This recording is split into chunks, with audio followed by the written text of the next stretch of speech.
अगर लीवर साडा गड़बड़ हो रहा है, लीवर ਦੇ ਵਿੱਚ ਗੜਬੜੀ ਹੋ ਰਹੀ ਹੈ, ਸੰਕੇਤ ਕੀ ਹੁੰਦੇ ਨੇ? ਥਕਾਵਟ ਰਹਿੰਦੀ ਸਰੀਰ ਦੇ ਵਿੱਚ, ਤੁਸੀਂ એનર્ਜੈਟਿਕ ਨਹੀਂ ਰਹਿੰਦੇ, ਸਵੇਰ ਤੋਂ ਲੈ ਕੇ ਤੁਹਾਨੂੰ ਸਾਰਾ ਦਿਨ ਲੱਗਦਾ ਰਹਿੰਦਾ ਵੀ ਸਰੀਰ ਥੱਕਿਆ ਡਿੱਗਿਆ। ਉਸ ਤੋਂ ਬਾਅਦ ਸੈਕੰਡਲੀ ਦੂਜੀ ਸਟੇਜ ਹੋ ਜਾਂਦੀ ਹੈ ਵੀ ਥੋੜੀ ਭੁੱਖ ਲੱਗਣੀ ਘੱਟ ਹੋ ਜਾਂਦੀ ਹੈਗੀ ਹੈ। ਡੇ ਬਾਈ ਡੇ ਤੁਸੀਂ ਵੀਕ ਹੋਣਾ ਸ਼ੁਰੂ ਹੋ ਜਾਂਦੇ ਹੋ, ਕਮਜ਼ੋਰੀ ਤੁਹਾਨੂੰ ਰਹਿੰਦੀ ਹੈਗੀ ਹੈ। ਉਸ ਤੋਂ ਬਾਅਦ ਕੁਝ ਖਾਣੇ ਹੋ ਨਾਲ ਹੀ ਤੁਹਾਨੂੰ ਵੱਧ ਉਲਟੀ ਆਉਣ ਨੂੰ ਮਨ ਕਰਦਾ ਹੈ। ਤੁਹਾਡਾ ਸਰੀਰ ਦੇ ਵਿੱਚ ਹੀਮੋਗਲੋਬਿਨ ਦੀ ਮਾਤਰਾ ਘਟਣੀ ਸ਼ੁਰੂ ਹੋ ਜਾਂਦੀ ਹੈ, ਐਚਬੀ ਤੁਹਾਡਾ ਡਾਊਨ ਹੋਣਾ ਸ਼ੁਰੂ ਹੋ ਜਾਂਦਾ ਹੈ। ਜਦੋਂ ਤੁਹਾਡਾ ਲੀਵਰ ਬਿਲਕੁਲ ਖਰਾਬ ਹੋਣ ਦੀ ਹੱਦ ਤੱਕ ਚਲਿਆ ਜਾਂਦਾ ਹੈ, ਤੁਸੀਂ ਲੀਵਰ ਨੂੰ ਟ੍ਰਾਂਸਪਲਾਂਟ ਕਰਵਾਉਣ ਦੇ ਜਾਂ ਫਾਈਲਾਂ ਭਰਨ ਲੱਗਦੇ ਹੋ, ਤੁਸੀਂ ਵੱਡੇ ਹਸਪਤਾਲਾਂ ਦੇ ਵਿੱਚੋਂ ਫੰਡ ਜਮ੍ਹਾਂ ਕਰਵਾਉਣ ਦਾ ਜਿਹੜਾ ਇੰਤਜ਼ਾਮ ਆ ਉਹ ਕਰਨ ਲੱਗਦੇ ਹੋ। ਕੁਦਰਤ ਹੈ ਸਾਨੂੰ ਇੱਕ ਮੌਕਾ ਫੇਰ ਵੀ ਦਿੰਦੀ ਹੈ। ਇਹ ਮੈਂ ਨਹੀਂ ਕਹਿ ਰਿਹਾ, ਇਹ ਕਹਿ ਰਹੇ ਨੇ ਡਾਕਟਰ ਰਾਜੇਸ਼ ਠਾਕੁਰ।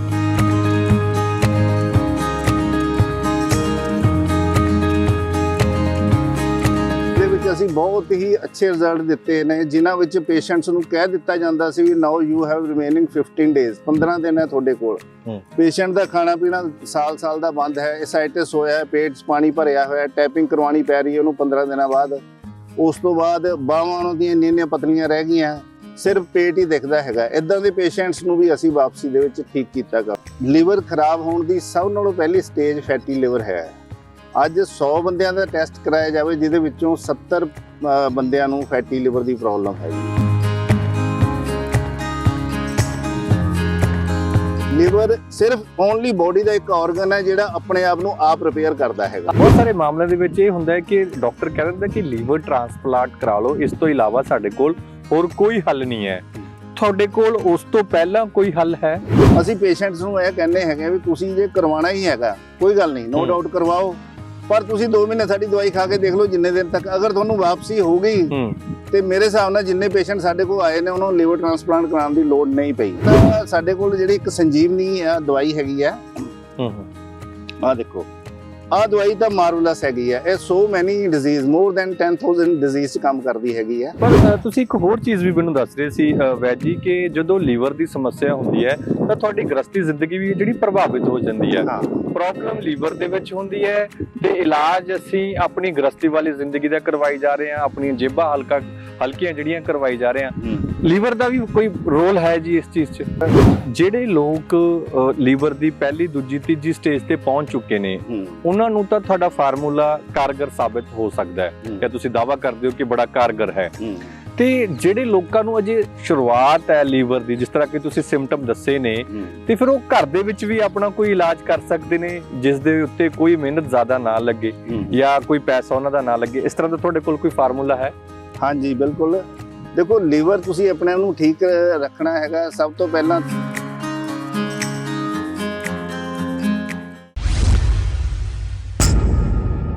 ਸਲਾਮ, ਨਮਸਤੇ, ਸਤਿ ਸ਼੍ਰੀ ਅਕਾਲ। ਹਕੀਕਤ ਟੀਵੀ ਪੰਜਾਬੀ ਦੇਖ ਰਹੇ ਸਾਡੇ ਸਾਰੇ ਦਰਸ਼ਕਾਂ ਦਾ ਸਵਾਗਤ। ਮੈਂ ਹਾਂ ਕਾਸਿਫ ਫਾਰੂਕੀ।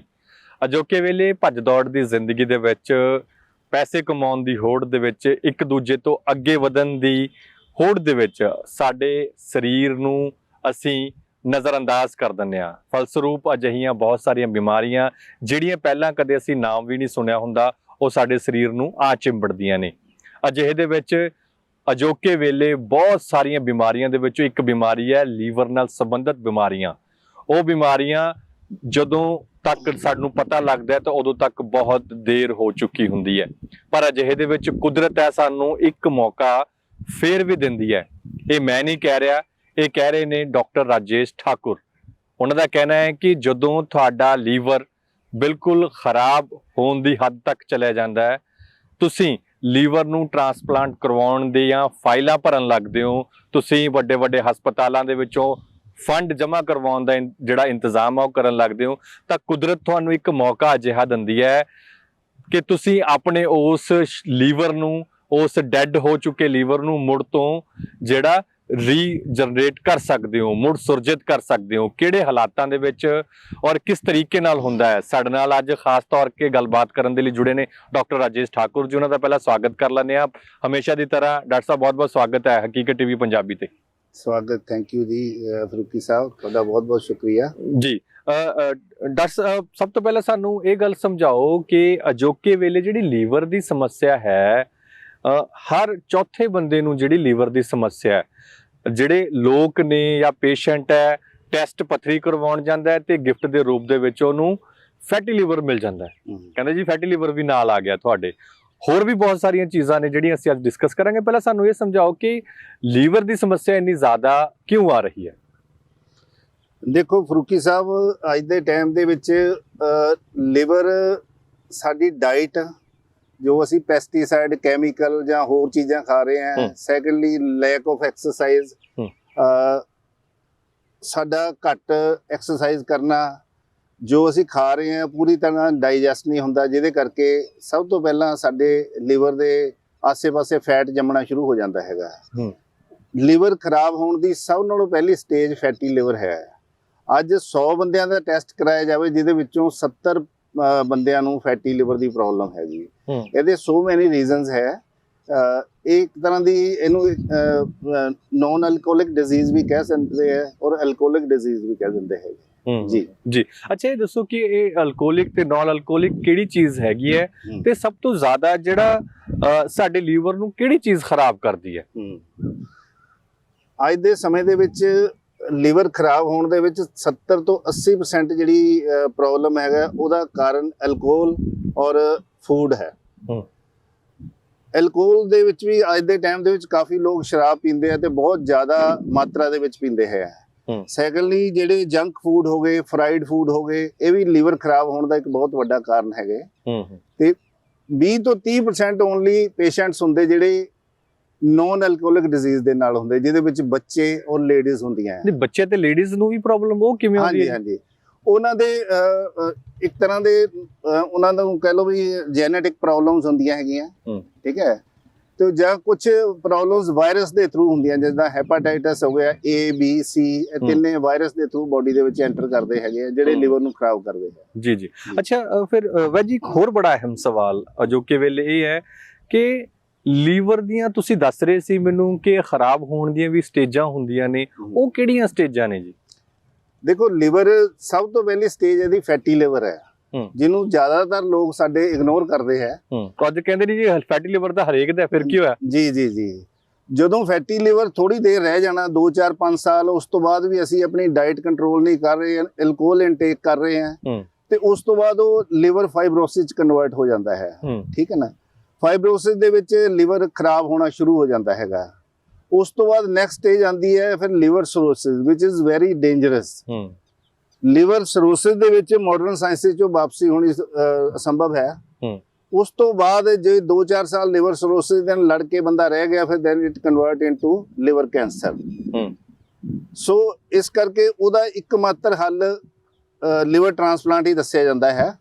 ਪਰ ਸਾਡੀ ਸਾਇੰਸ ਦੇ ਵਿੱਚ ਅਸੀਂ ਇਹਦੀ ਵਾਪਸੀ ਕਰ ਦਿੰਨੇ ਆ ਪੇਸ਼ੈਂਟ ਦੀ। ਮਤਲਬ ਤੁਹਾਡੀ ਸਾਇੰਸ ਕਿਹੜੀ ਹੈ? ਅਸੀਂ ਹਰਬਲ ਸਾਇੰਸ ਦੇ ਵਿੱਚ ਕਰ ਰਹੇ ਹਾਂ, ਜਿਹਦੇ ਵਿੱਚ ਅਸੀਂ ਬਹੁਤ ਹੀ ਅੱਛੇ ਰਿਜ਼ਲਟ ਦਿੱਤੇ ਨੇ, ਜਿਨ੍ਹਾਂ ਵਿੱਚ ਪੇਸ਼ੈਂਟਸ ਨੂੰ ਕਹਿ ਦਿੱਤਾ ਜਾਂਦਾ ਸੀ ਵੀ now you have remaining 15 days, 15 ਦਿਨ ਹੈ ਤੁਹਾਡੇ ਕੋਲ।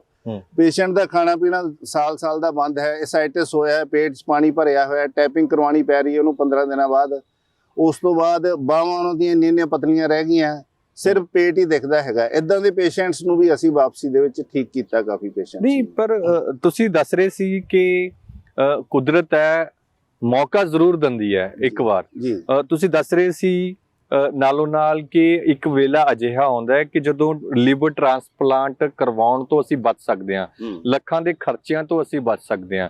ਅੱਛਾ, ਇਸ ਬਾਬਤ ਵੀ ਅਸੀਂ ਗੱਲਬਾਤ ਕਰਾਂਗੇ ਕਿ ਪਹਿਲਾਂ ਸਾਨੂੰ ਇਹ ਦੱਸੋ ਵੀ ਅਗਰ ਲੀਵਰ ਸਾਡਾ ਗੜਬੜ ਹੋ ਰਿਹਾ ਹੈ, ਲੀਵਰ ਦੇ ਵਿੱਚ ਗੜਬੜੀ ਹੋ ਰਹੀ ਹੈ, ਸੰਕੇਤ ਕੀ ਹੁੰਦੇ ਨੇ? ਕੋਈ ਸਿੰਪਟਮ ਵੀ ਦਿੰਦਾ, ਕੋਈ ਸੰਕੇਤ ਤਾਂ ਦਿੰਦਾ ਉਹ, ਕਿਉਂਕਿ ਸਾਡੀ ਬਾਡੀ ਹੈ ਬਹੁਤ ਇੱਕ ਨਮੂਨਾ ਹੈ ਕੁਦਰਤ ਦਾ। ਜੀ ਦੇਖੋ, ਜਦੋਂ ਲਿਵਰ ਦੇ ਵਿੱਚ ਕੋਈ ਪ੍ਰੋਬਲਮ ਆਣੀ ਹੈ, ਸਭ ਤੋਂ ਪਹਿਲਾਂ ਉਹਦਾ ਲੱਛਣ ਸਰੀਰ 'ਚ ਕੀ ਆਣੇ ਸ਼ੁਰੂ ਹੁੰਦੇ ਹੈਗੇ ਆ? ਥਕਾਵਟ ਰਹਿੰਦੀ ਸਰੀਰ ਦੇ ਵਿੱਚ, ਤੁਸੀਂ એનર્ਜੈਟਿਕ ਨਹੀਂ ਰਹਿੰਦੇ, ਸਵੇਰ ਤੋਂ ਲੈ ਕੇ ਤੁਹਾਨੂੰ ਸਾਰਾ ਦਿਨ ਲੱਗਦਾ ਰਹਿੰਦਾ ਵੀ ਸਰੀਰ ਥੱਕਿਆ ਡਿੱਗਿਆ। ਉਸ ਤੋਂ ਬਾਅਦ ਸੈਕੰਡਲੀ ਦੂਜੀ ਸਟੇਜ ਹੋ ਜਾਂਦੀ ਹੈ ਵੀ ਥੋੜੀ ਭੁੱਖ ਲੱਗਣੀ ਘੱਟ ਹੋ ਜਾਂਦੀ ਹੈਗੀ ਹੈ। ਡੇ ਬਾਏ ਡੇ ਤੁਸੀਂ ਵੀਕ ਹੋਣਾ ਸ਼ੁਰੂ ਹੋ ਜਾਂਦੇ ਹੋ, ਕਮਜ਼ੋਰੀ ਤੁਹਾਨੂੰ ਰਹਿੰਦੀ ਹੈਗੀ ਹੈ। ਉਸ ਤੋਂ ਬਾਅਦ ਕੁਝ ਖਾਣੇ ਹੋ ਨਾਲ ਹੀ ਤੁਹਾਨੂੰ ਵੱਧ ਉਲਟੀ ਆਉਣ ਨੂੰ ਮਨ ਕਰਦਾ ਹੈ। ਤੁਹਾਡਾ ਸਰੀਰ ਦੇ ਵਿੱਚ ਹੀਮੋਗਲੋਬਿਨ ਦੀ ਮਾਤਰਾ ਘਟਣੀ ਸ਼ੁਰੂ ਹੋ ਜਾਂਦੀ ਹੈ, HB ਤੁਹਾਡਾ ਡਾਊਨ ਹੋਣਾ ਸ਼ੁਰੂ ਹੋ ਜਾਂਦਾ ਹੈ। ਚਿਹਰੇ ਦਾ ਔਰ ਅੱਖਾਂ ਦਾ ਰੰਗ ਪੀਲਾ ਹੋਣਾ ਸ਼ੁਰੂ ਹੋ ਜਾਂਦਾ ਹੈ, ਜੌਂਡਿਸ ਜਿਹਨੂੰ ਕਹਿੰਦੇ ਆ। ਉਸ ਵੇਲੇ ਸਾਨੂੰ ਇਹਨਾਂ ਚੀਜ਼ਾਂ ਦੇ ਸਭ ਤੋਂ ਪਹਿਲੀ ਸਟੇਜ ਹੈ ਵੀ ਬਲੱਡ ਟੈਸਟ ਕਰਵਾ ਲੈਣਾ ਚਾਹੀਦਾ, LFT ਯਾਨੀ ਲਿਵਰ ਫੰਕਸ਼ਨ ਟੈਸਟ। ਉਹਦੇ ਵਿੱਚ ਅਗਰ ਕੰਪਲਿਕੇਸ਼ਨ ਆਂਦੀ ਹੈ SGOT ਔਰ SGPT, ਅਗਰ ਤੁਹਾਡਾ 50 ਤੋਂ ਜ਼ਿਆਦਾ ਹੈ ਦੈਟ ਮੀਨਸ ਤੁਹਾਨੂੰ ਲਿਵਰ ਦੀ ਸਮੱਸਿਆ ਸ਼ੁਰੂ ਹੋ ਚੁੱਕੀ ਹੈ। ਵੈਦਰ ਬਿਲੀਰੂਬਿਨ ਬਿਲਕੁਲ ਠੀਕ ਹੈ, ਨਹੀਂ ਤਾਂ ਆਮ ਤੌਰ ਤੇ ਪੇਸ਼ੈਂਟ ਦਾ ਬਿਲੀਰੂਬਿਨ ਵੀ 1 ਪੁਆਇੰਟ ਤੋਂ 3 4 5 ਤੱਕ 10 ਤੱਕ ਪਹੁੰਚ ਜਾਂਦਾ ਹੈ। ਜਿਉਂ-ਜਿਉਂ ਤੁਹਾਡਾ ਲਿਵਰ ਖਰਾਬ ਹੋਣਾ ਇਹ ਤੁਹਾਨੂੰ ਸਿੰਪਟਮ ਆਣੇ ਸ਼ੁਰੂ ਹੋ ਜਾਂਦੇ ਆ। ਉਸ ਤੋਂ ਬਾਅਦ ਅਗਲੀ ਸਟੇਜ ਤੁਸੀਂ ਅਲਟਰਾਸਾਊਂਡ, MRI, CT ਇਨਵੈਸਟੀਗੇਸ਼ਨ ਤੋਂ ਪਤਾ ਤੁਹਾਨੂੰ ਲੱਗ ਜਾਂਦਾ ਵੀ ਤੁਹਾਡਾ ਲਿਵਰ ਕਿੰਨਾ ਕੇ ਖਰਾਬ ਹੋਇਆ ਤੇ ਉਹਦੀ ਵਾਪਸੀ ਦੀ ਸੰਭਾਵਨਾ ਹੈਗੀ ਆ। ਅੱਛਾ, ਤੁਸੀਂ ਦੱਸ ਰਹੇ ਸੀ ਕਿ ਲੀਵਰ ਇੱਕ ਅਜਿਹਾ ਅੰਗ ਹੈ ਜਿਹੜਾ ਬੜਾ ਸ਼ਾਂਤ ਔਰ ਬੜਾ ਸਾਊ ਅੰਗ ਹੈ। ਉਹਦੇ ਪਿੱਛੇ ਕੀ ਰੀਜ਼ਨ ਹੈਗਾ? ਉਹ ਤੁਸੀਂ ਇਸ ਤਰ੍ਹਾਂ ਕਿਉਂ ਕਹਿ ਰਹੇ ਸੀ ਲੀਵਰ ਬਾਬਤ? ਦੇਖੋ, ਲੀਵਰ ਸਾਡਾ ਬੋਡੀ ਦਾ ਸਭ ਨਾਲੋਂ ਜ਼ਿਆਦਾ ਕੰਮ ਕਰਨ ਵਾਲਾ, ਇਹ 500 ਤਰ੍ਹਾਂ ਦੇ ਕੰਮ ਕਰਦਾ ਹੈ ਲੀਵਰ। ਹਾਂਜੀ, ਇਹਦਾ ਕੰਮ ਹੈ ਸਭ ਤੋਂ ਪਹਿਲਾਂ ਤਾਂ ਡਾਈਟ ਜਿਹੜੀ ਅਸੀਂ ਖਾਂਦੇ ਆ ਉਹਨੂੰ એનર્ਜੀ ਨੂੰ ਕਨਵਰਟ ਕਰਕੇ ਉਹਨੂੰ ਬਲੱਡ ਬਣਾਉਣਾ ਹੈਗਾ। ਉਸ ਤੋਂ ਬਾਅਦ ਜਿਹੜੀਆਂ ਵੇਸਟੇਜ ਹੈ ਉਹਨੂੰ ਡੀਟੌਕਸੀਫਾਈ ਕਰਨਾ ਹੈਗਾ। ਫਿਰ ਉਹਨੂੰ ਫਿਲਟਰੇਸ਼ਨ ਕਰਕੇ ਜਿਹੜਾ ਬੈਡ ਪਾਰਟੀਕਲਸ ਹੈ ਉਹ ਕਿਡਨੀ ਵੱਲ ਨੂੰ ਭੇਜਣੇ ਹੈਗੇ ਆ, ਕਿਡਨੀ ਨੇ ਉਹਨੇ ਬੋਡੀ ਤੋਂ ਬਾਹਰ ਕੱਢਣਾ ਹੈਗਾ ਜੀ। ਸੈਕੰਡਲੀ, ਜਦੋਂ ਅਗਰ ਲਿਵਰ ਦੇ ਵਿੱਚ ਦਿੱਕਤ ਹੁੰਦੀ ਹੈ, ਦਿੱਕਤ ਪਰੇਸ਼ਾਨੀ ਕਿਉਂ ਹੁੰਦੀ ਹੈ? ਜਦੋਂ ਆਪਾਂ ਜ਼ਿਆਦਾ ਫਰਾਈਡ ਫੂਡ, ਜੰਕ ਫੂਡ ਖਾਣਾ ਸ਼ੁਰੂ ਕਰ ਦਿੰਦੇ ਹਾਂ, ਅਲਕੋਹਲ ਦੀ ਇਨਟੇਕ, ਸਵੇਰ ਤੋਂ ਸ਼ਰਾਬ ਜਿਹੜਾ ਬੰਦਾ ਪੀਣਾ ਸ਼ੁਰੂ ਕਰ ਦਿੰਦਾ, ਉਹਦਾ ਲਿਵਰ ਹੌਲੀ ਹੌਲੀ ਖਰਾਬ ਹੋਣਾ ਸ਼ੁਰੂ ਹੋ ਜਾਂਦਾ ਹੈ। ਉਸ ਚੀਜ਼ ਨੂੰ ਰੋਕਣ ਦੇ ਲਈ ਲਿਵਰ ਸਿਰਫ ਓਨਲੀ ਬੋਡੀ ਦਾ ਇੱਕ ਆਰਗਨ ਹੈ ਜਿਹੜਾ ਆਪਣੇ ਆਪ ਨੂੰ ਆਪ ਰਿਪੇਅਰ ਕਰਦਾ ਹੈਗਾ। ਆਪ ਰਿਪੇਅਰ ਮਤਲਬ? ਯਾਨੀ ਕਿ ਉਹ ਸੈਲਫ ਰਿਪੇਅਰਿੰਗ। ਤੁਸੀਂ ਡਾਈਟ ਕੰਟਰੋਲ ਕਰ ਲਓ, ਅਲਕੋਹਲ ਬੰਦ ਕਰ ਦਿਓ, ਤੁਸੀਂ ਓਨਲੀ ਰਾ ਵੈਜੀਟੇਬਲ ਔਰ ਫਰੂਟਸ ਖਾਣਾ ਸ਼ੁਰੂ ਕਰ ਦਿਓ, ਅਨਕੁਕਡ ਚੀਜ਼ਾਂ ਖਾਣੀਆਂ ਸ਼ੁਰੂ ਕਰ ਦਿਓ, 22 ਦਿਨਾਂ ਦੇ ਵਿੱਚ ਲਿਵਰ ਆਪਣੇ ਆਪ ਨੂੰ ਰਿਪੇਅਰ ਕਰ ਲੈਂਦਾ ਹੈਗਾ। ਕਿੰਨੇ ਦਿਨਾਂ ਚ? 22 ਡੇਜ਼ ਦੇ ਵਿੱਚ।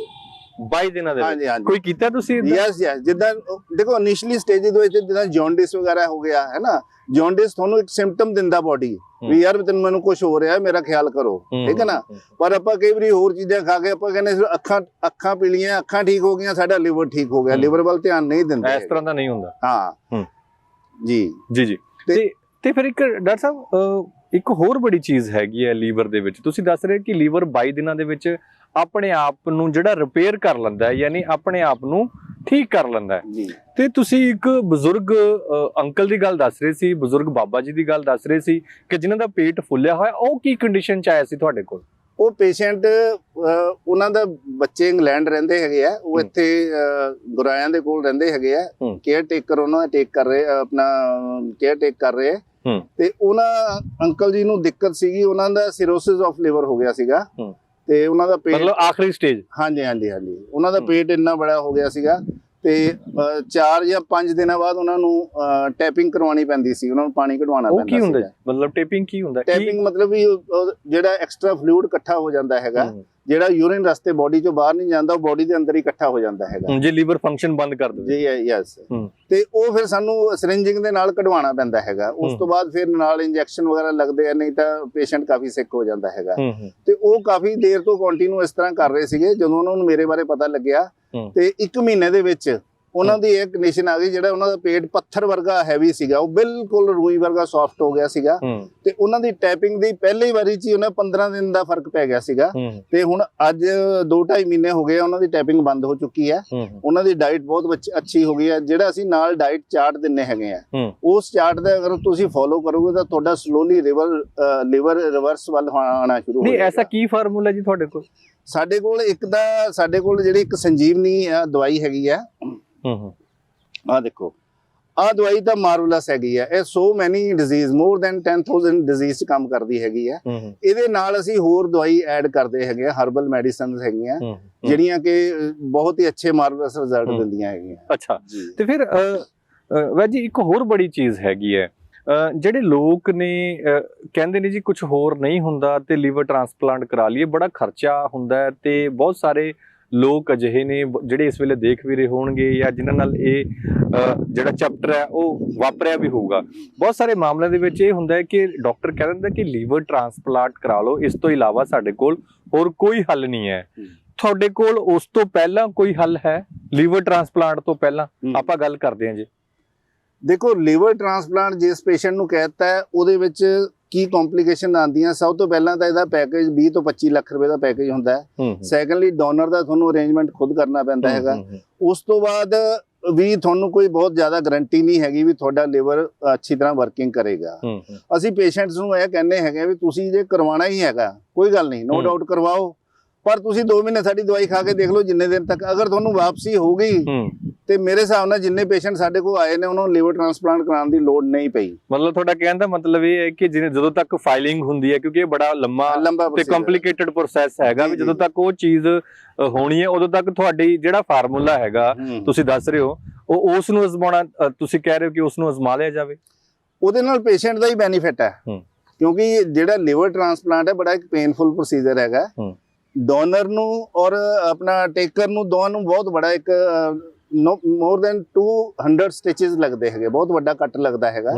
ਉਸ ਤੋਂ ਬਾਅਦ ਅਗਲਾ ਜਿਹੜਾ ਟਾਈਮ ਹੈਗਾ ਕਾਫੀ ਡਿਫਿਕਲਟ ਰਹਿੰਦਾ ਪੇਸ਼ੈਂਟ ਦੇ ਲਈ ਵੀ, ਤੇ ਬਹੁਤ ਜ਼ਿਆਦਾ ਮੈਡੀਸਨ ਨਾਲ ਇਨਟੇਕ ਕਰਨੀਆਂ ਪੈਂਦੀਆਂ ਹੈਗੀਆਂ, ਤੇ ਕਈ ਵਾਰੀ ਲੀਵਰ ਪੂਰੀ ਤਰ੍ਹਾਂ ਨਾਲ ਸੈਟਲ ਨਹੀਂ ਹੋ ਪਾਉਂਦਾ ਹੈਗਾ। ਇਸ ਕਰਕੇ ਅਸੀਂ ਪੇਸ਼ੈਂਟ ਮਤਲਬ ਕਿਸੇ ਹੋਰ ਦੇ ਲੀਵਰ ਨਾਲ ਆਪਣੇ ਲੀਵਰ ਦੀ ਜਿਹੜੀ ਫੰਕਸ਼ਨਿੰਗ ਹੈ ਉਹ ਪ੍ਰੋਪਰ ਨਹੀਂ ਹੁੰਦੀ ਤੇ ਹੋਰ ਸਮੱਸਿਆਵਾਂ ਪੈਦਾ ਹੁੰਦੀਆਂ ਨੇ। ਤੁਹਾਡਾ ਕਹਿਣ ਦਾ ਮਤਲਬ ਹੈ ਕਈ ਵਾਰੀ ਮੰਨ ਲਓ ਪੇਸ਼ੈਂਟ ਹੈਗਾ 65 ਇਅਰ ਦਾ, ਡੋਨਰ ਹੈਗਾ 25 ਸਾਲ ਦਾ, ਠੀਕ ਹੈ ਨਾ, ਉਹ ਇੱਕ ਹੁਣ ਯੰਗ ਲਿਵਰ ਬਜ਼ੁਰਗ ਲਿਵਰ ਦੇ ਲੱਗ ਗਿਆ, ਕਈ ਵਾਰੀ ਆਪਸ ਦੇ ਵਿੱਚ ਮੈਨੇਜ ਨਹੀਂ ਕਰ ਪਾਉਂਦੇ ਹੈਗੇ। ਠੀਕ ਹੈ।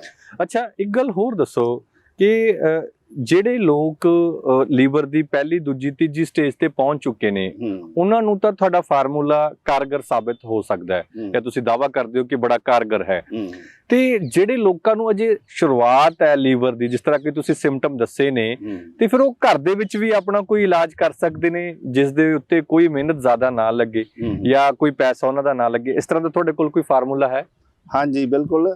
ਦੇਖੋ, ਲੀਵਰ ਤੁਸੀਂ ਆਪਣੇ ਨੂੰ ਠੀਕ ਰੱਖਣਾ ਹੈਗਾ, ਸਭ ਤੋਂ ਪਹਿਲਾਂ ਤਾਂ ਤੁਹਾਨੂੰ ਇਮਲੀ ਔਰ ਆਲੂ ਬੁਖਾਰਾ ਇਹਨਾਂ ਦੋਹਾਂ ਨੂੰ ਰਾਤ ਨੂੰ ਭਿਓ ਕੇ ਰੱਖ ਲਓ, ਠੀਕ ਹੈ, ਸਵੇਰੇ ਉਹਦਾ ਪਾਣੀ ਪੀ ਲਓ, ਤੁਹਾਡੇ ਲਿਵਰ ਚੋਂ ਸਾਰੀ ਗਰਮੀ ਨਿਕਲ ਜਾਏਗੀ।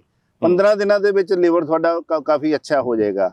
ਉਸ ਤੋਂ ਇਲਾਵਾ ਘੀਆ ਔਰ ਆਪਣਾ ਹਲਦੀ, ਗਿਲੋਏ ਔਰ ਨਿੰਬੂ, ਆ ਚੀਜ਼ ਦਾ ਜੂਸ ਬਣਾ ਕੇ, ਕਾਲਾ ਲੂਣ ਪਾ ਕੇ ਦਾ ਜੂਸ ਬਣਾ ਲਓ, ਇਹ ਪੀਂਦੇ ਰਹੋ, ਇਹ ਵੀ ਲਿਵਰ ਨੂੰ ਬਹੁਤ ਅੱਛੀ ਤਰ੍ਹਾਂ ਠੀਕ ਰੱਖਦਾ ਹੈਗਾ।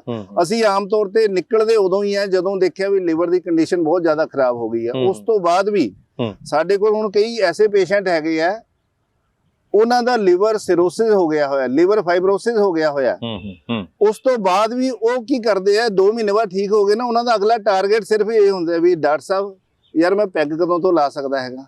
ਅੱਛਾ, ਅਸੀਂ ਉਹਨੂੰ ਕਹਿੰਦੇ ਵੀ ਭਲਿਆ ਮਾਨਸਾ ਤੂੰ ਬਚ ਕੇ ਇੰਨੀ ਬਹੁਤ ਜ਼ਰੂਰੀ ਹੈ। ਇਸ ਕਰਕੇ ਕਈ ਲੋਕਾਂ ਦਾ ਸਿਰਫ ਟਾਰਗੇਟ ਹੈਗਾ ਵੀ ਯਾਰ ਸ਼ਰਾਬ ਕਦੋਂ ਮੈਂ ਪੀਣੀ ਸ਼ੁਰੂ ਕਰੂੰਗਾ। ਸੋ ਪਲੀਜ਼ ਹੱਥ ਜੋੜ ਕੇ ਉਹਨਾਂ ਲਈ ਬੇਨਤੀ ਹੈ ਵੀ ਤੁਹਾਡਾ ਲਿਵਰ ਤੁਹਾਨੂੰ ਦੂਸਰੀ ਜ਼ਿੰਦਗੀ ਮਿਲੀ ਹੈਗੀ ਹੈ, ਤੇ ਸ਼ਰਾਬ ਤੋਂ ਥੋੜਾ ਜਿਹਾ ਪਰਹੇਜ਼ ਹੀ ਰੱਖੋ। ਬਾਕੀ ਇਨੀਸ਼ੀਅਲੀ ਜਿਹੜੇ ਬੰਦੇ ਡਰਿੰਕ ਕਰਦੇ ਆ ਉਹਨਾਂ ਲਈ ਮੈਂ ਖਾਸ ਕਰਕੇ ਕਹਿਣਾ ਚਾਹੁੰਦਾ ਵੀ ਆਪਣੀ ਲਿਵਰ ਦੀ 1 ਮਹੀਨੇ ਬਾਅਦ LFT ਟੈਸਟ ਜ਼ਰੂਰ ਕਰਵਾ ਲਿਆ ਕਰੋ। ਅਗਰ ਤੁਸੀਂ ਪ੍ਰੋਪਰਲੀ ਉਹਦੀ ਜਾਂਚ ਕਰਵਾਉਂਦੇ ਹੈਗੇ ਤਾਂ ਤੁਹਾਨੂੰ ਜ਼ਿਆਦਾ ਮਤਲਬ ਕਿ ਬਿਮਾਰੀਆਂ ਦੀ ਗੰਭੀਰਤਾ ਵੱਲ ਨਹੀਂ ਜਾਣਾ ਪਏਗਾ। ਅੱਛਾ, ਇਹ ਦੱਸੋ ਕਿ ਵੈਜੀ ਤੁਸੀਂ ਜਿਹੜਾ ਪ੍ਰੈਕਟਿਸ ਕਰ ਰਹੇ ਹੋ, ਤੁਹਾਡੇ ਪ੍ਰੈਕਟਿਸ ਦੇ ਵਿੱਚ ਹੋਰ ਵੀ ਬਹੁਤ ਜ਼ਿਆਦਾ ਮਰੀਜ਼ ਨੇ ਜਿਹੜੇ ਲੁਧਿਆਣੇ ਤੋਂ ਤੁਹਾਡੇ ਕੋਲ ਆਉਂਦੇ ਨੇ। ਲੁਧਿਆਣੇ ਦੇ ਵਿੱਚ ਜ਼ਿਆਦਾਤਰ ਕਿਹੜੇ ਮਰੀਜ਼ ਨੇ, ਔਰ ਲੁਧਿਆਣੇ ਤੁਸੀਂ ਕਿੱਥੇ ਜਿਹੜੀ ਪ੍ਰੈਕਟਿਸ ਹੈ ਕਰਦੇ ਹੋ, ਦੇਖਦੇ ਹੋ ਮਰੀਜ਼? ਲੁਧਿਆਣੇ ਮੇਰੇ DMC ਹਸਪੀਟਲ ਦੇ ਨੇੜੇ ਹੈਬੋਵਾਲ ਜਗ੍ਹਾ ਹੈ, ਉੱਥੇ ਮੇਰਾ ਹਸਪੀਟਲ ਹੈਗਾ। ਮੈਂ ਪਿਛਲੇ 25 ਸਾਲ ਤੋਂ ਉੱਥੇ ਪ੍ਰੈਕਟਿਸ ਕਰ ਰਿਹਾ, ਤੇ ਮੈਂ ਮਲਟੀਪਲ ਡਿਜ਼ੀਜ਼ ਤੇ ਕੰਮ ਕਰਦਾ ਹੈਗਾ, ਜਿਹਦੇ ਵਿੱਚ cancer, kidney failure, liver, heart, blood pressure ਔਰ ਸ਼ੂਗਰ, ਇਹ 6 ਮੇਜਰ ਬਿਮਾਰੀਆਂ ਜਿਨ੍ਹਾਂ ਤੇ ਮੈਂ ਕੰਮ ਕਰਦਾ। ਉਸ ਤੋਂ ਬਾਅਦ ਆਰਥਰਾਈਟਿਸ ਹੋ ਗਿਆ ਔਰ ਆਪਣਾ ਐਂਜ਼ਾਈਟੀ ਹੋ ਗਈ, ਡਿਪਰੈਸ਼ਨ, ਠੀਕ ਹੈ ਨਾ, ਸੋ ਮੈਨੀ ਡਿਜ਼ੀਜ਼ ਜਿਨ੍ਹਾਂ ਬਿਮਾਰੀ ਦਾ ਡਾਕਟਰਾਂ ਵੱਲੋਂ ਜਵਾਬ ਮਿਲ ਚੁੱਕਿਆ, ਉਹ ਪਲੀਜ਼ ਮੇਰੇ ਕੋਲ ਆ ਜਾਓ, ਉਹਨਾਂ ਦਾ ਕੋਈ ਨਾ ਕੋਈ ਸੋਲੂਸ਼ਨ ਕੱਢਾਂਗੇ ਜੀ। ਅੱਛਾ, ਇੱਕ ਹੋਰ ਸਵਾਲ ਹੈਗਾ ਵੈਜੀ, ਜਿਸ ਤਰੀਕੇ ਨਾਲ ਜੇਕਰ ਅਸੀਂ ਗੂਗਲ ਦੇ ਉੱਤੇ ਇੱਕ ਸਵਾਲ ਗੂਗਲ ਨੂੰ ਕਰੀਏ ਕਿ ਸਾਡਾ ਜਿਹੜਾ ਲੀਵਰ ਹੈਗਾ ਉਹ ਅਸੀਂ ਕਿਉਰ ਕਰ ਸਕਦੇ ਹਾਂ, ਤਾਂ ਮੈਂ ਦੇਖਿਆ ਤੁਹਾਡੇ ਨਾਲ ਗੱਲਬਾਤ ਕਰਨ ਤੋਂ ਪਹਿਲਾਂ, ਕਿਉਂਕਿ ਤੁਸੀਂ ਬੜੇ ਸੀਨੀਅਰ ਹੋ, ਆਪਣੇ ਫੀਲਡ ਦੇ ਮਾਹਰ ਹੋ, ਤਾਂ ਮੈਂ ਦੇਖ ਰਿਹਾ ਸੀ ਉਹਦੇ ਵਿੱਚ ਤਾਂ ਐਲੋਪੈਥੀ ਦੇ ਵਿੱਚ ਕਿਹਾ ਜੀ ਕੋਈ ਲੀਵਰ ਨੂੰ ਠੀਕ ਕਰਨ ਦਾ ਜਦੋਂ ਤੀਜੀ ਚੌਥੀ ਸਟੇਜ ਦੇ ਵਿੱਚ ਹੋਵੇ ਹੱਥ ਖੜੇ ਨੇ ਸਾਰੇ ਮਾਡਰਨ ਮੈਡੀਸਨ ਦੇ, ਤੇ ਫਿਰ ਅਜਿਹੇ ਦੇ ਵਿੱਚ ਤੁਸੀਂ ਬਹੁਤ ਵੱਡਾ ਦਾਅਵਾ ਕਰਦੇ ਹੋ ਕਿ ਤੁਸੀਂ ਜਿਹੜਾ ਲੀਵਰ ਟ੍ਰਾਂਸਪਲਾਂਟ ਹੋਣ ਤੋਂ ਬਚਾ ਲੈਂਦੇ ਹੋ। ਜੀ ਬਿਲਕੁਲ ਜੀ। ਉਹ ਕਿਵੇਂ? ਦੇਖੋ, ਜਿਹੜੀਆਂ ਹਰਬਲ ਸਾਇੰਸਿਸ ਇਹਦੇ ਵਿੱਚ ਬਹੁਤ ਪਾਵਰ ਹੈ। ਅੱਜ ਤੋਂ 500 ਸਾਲ ਪਹਿਲਾਂ ਵੀ ਬਿਮਾਰੀਆਂ ਹੁੰਦੀਆਂ ਸੀਗੀਆਂ, ਉਦੋਂ ਇੱਕ ਪਰਸਨ ਦੀ ਏਜ 100 ਈਅਰ ਹੁੰਦੀ ਸੀਗੀ, ਠੀਕ ਹੈ ਨਾ। ਉਦੋਂ ਵੀ ਕੈਂਸਰ ਹੁੰਦੇ ਸੀ, ਉਦੋਂ ਵੀ ਲਿਵਰ ਡਿਜ਼ੀਜ਼ ਹੁੰਦੀਆਂ ਸੀ, ਬਲੱਡ ਪ੍ਰੈਸ਼ਰ ਹੁੰਦੇ ਸੀ, ਸ਼ੂਗਰ ਹੁੰਦੀ ਸੀ। ਪਰ ਜਦੋਂ ਦਾ ਸਾਡਾ ਇੱਕ ਟ੍ਰੀਟਮੈਂਟ ਲੈਣ ਦਾ ਸਾਧਨ ਚੇਂਜ ਹੋਇਆ, ਸਾਡੀਆਂ ਉਮਰਾਂ ਡੇ ਬਾਏ ਡੇ ਘਟਣੀਆਂ ਸ਼ੁਰੂ ਹੋ ਗਈਆਂ। ਹਰਬਲ ਸਾਇੰਸ ਦੇ ਵਿੱਚ ਰਿਸ਼ੀ ਭਾਗਵਤ ਜੀ, ਇਹਨਾਂ ਨੇ ਐਸੇ ਦਵਾਈਆਂ ਕੱਢੀਆਂ ਹੈਗੀਆਂ ਜਿਹੜੀਆਂ ਕਿ ਖਾਸ ਕਰ ਲਿਵਰ ਨਹੀਂ ਐਜ਼ ਵੈਲ ਐਜ਼ ਪੂਰੀ ਬੋਡੀ ਨੂੰ ਬਹੁਤ ਵਧੀਆ ਸੈੱਟ ਕਰਦੀਆਂ ਹੈਗੀਆਂ। ਦੇਖੋ ਜਿੱਦਾਂ ਲਿਵਰ ਦੇ ਡਿਜ਼ੀਜ਼ ਦੇ ਲਈ ਤੁਸੀਂ ਪਰ ਤੁਹਾਡਾ ਦਾਵਾ ਬਹੁਤ ਵੱਡਾ ਦਾਵਾ ਹੈ। ਹਾਂ ਵੈਦ ਜੀ ਜੀ ਦੇਖੋ ਦਾਵਾ, ਜੇ ਪੇਸ਼ੈਂਟ ਠੀਕ ਹੋਏ ਨੇ, ਕਈ ਵਾਰੀ ਇੱਕ ਮੈਂ ਤੁਹਾਡੇ ਨਾਲ ਹੋਰ ਗੱਲ ਸ਼ੇਅਰ ਕਰਨਾ ਚਾਹੁੰਦਾ ਵੀ ਦਵਾਈਆਂ ਕੰਮ ਨਹੀਂ ਕਰਦੀਆਂ। ਸਾਡੀ ਦਵਾਈ ਨੇ ਤੁਹਾਡੀ ਬੋਡੀ ਦਾ ਇਮਿਊਨ ਸਿਸਟਮ, ਤੁਹਾਡੀ ਬੋਡੀ ਦੀ ਵਰਕਿੰਗ ਕੈਪੈਸਿਟੀ ਵਧਾਣੀ ਹੈਗੀ ਹੈ। ਤੁਹਾਡੀ ਬੋਡੀ ਨੂੰ ਬਿਮਾਰੀ ਦੇ ਨਾਲ ਤੁਹਾਡੀ ਬੋਡੀ ਹੀ ਲੜਦੀ ਹੈ, ਉਹੀ ਉਹਨੂੰ ਠੀਕ ਕਰਦੀ ਹੈ। ਸਾਡੀਆਂ ਮੈਡੀਸਨ ਇਮਿਊਨਿਟੀ ਨੂੰ ਇਨਕਰੀਜ਼ ਕਰਦੀ ਹੈਗੀਆਂ।